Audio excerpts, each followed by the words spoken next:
بسم اللہ الرحمن الرحیم۔ سیرت طیبہ صلی اللہ علیہ وسلم، سبق نمبر 73، غزوہ حمراء الاسد۔ اس کے بعد مشرکین کا لشکر چلا گیا تو راستے میں ابو سفیان نے سوچا کہ یہ معاملہ تو بہت غلط ہوا کہ ہم نے آدھی جنگ جیتی اور آدھی چھوڑ کر چلے آئے۔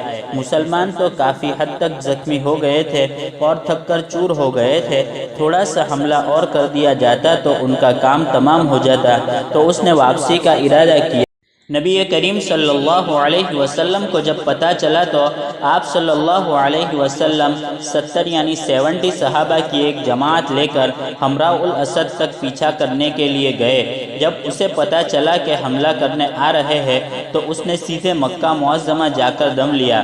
اس کے اوپر دھک بیٹھ گئی کہ اتنی بڑی جنگ کے بعد بھی ان لوگوں میں اتنی ہمت ہے، اس کا مطلب یہ ہے کہ ان سے کوئی جیت نہیں سکتا۔ اللہ تعالیٰ نے اس کے اوپر ایسی دھاگ اور رعب بٹھا دیا۔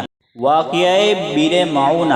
اس کے بعد سن ہجری 4 میں کئی اہم واقعات پیش آئے۔ ان میں سے ایک تاریخی واقعہ یہ ہے کہ قبیلہ بنو کلاب کی طرف سے پیغمبر علیہ السلام کو دعوت آئی اور انہوں نے بہت منت سماجت کی کہ ہمارے سبھی لوگ مسلمان ہو چکے ہیں اور ہمیں قرآن پڑھانے کے لیے معلمین کی ضرورت ہے۔ تو نبی کریم صلی اللہ علیہ وسلم کے مدرسے میں جو 70 صحابہ قرآن کریم پڑھے ہوئے تھے، جس کو مدرسہ صفہ کہا جاتا ہے، کچھ صحابہ مسلسل وہاں رہتے اور ان کا گھر در کچھ نہیں تھا، وہ اسی چبوترے پر پڑے رہتے تھے۔ نبی اکرم صلی اللہ علیہ وسلم نے ان کے ہمراہ روانہ کر دیے اور فرمایا کہ تم لوگ وہاں جا کر قرآن کی تعلیم دینا، مگر ان لوگوں کی نیت میں فساد تھا۔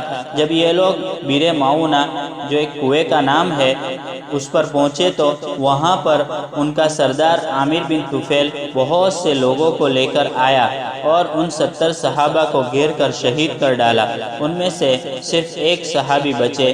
نبی کریم صلی اللہ علیہ وسلم پر اس کا اتنا صدمہ ہوا کہ آپ نے نمازوں میں 1 مہینے تک قنوت نازلہ پڑھ کر ان میں سے ہر ایک قبیلے کا نام لے کر بد دعا کی، اور اسی واقعے سے قنوت نازلہ کا ثبوت ملتا ہے کہ اگر مسلمانوں پر کہیں ظلم ہو رہا ہو تو نمازوں کی آخری رکعت میں رکوع سے اٹھ کر قنوت پڑھی جاتی ہے۔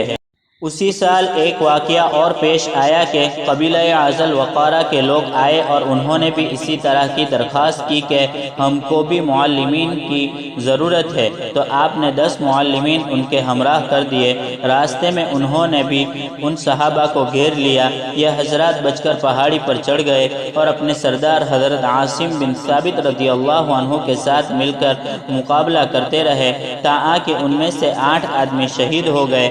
2 آدمی یعنی حضرت خبیب اور حضرت زید بن الدثینہ رضی اللہ تعالی عنہما کو پکڑ لیا اور مکہ معظمہ کے قریب لے جا کر کسی کافر کے بدلے میں ان کو شہید کر دیا۔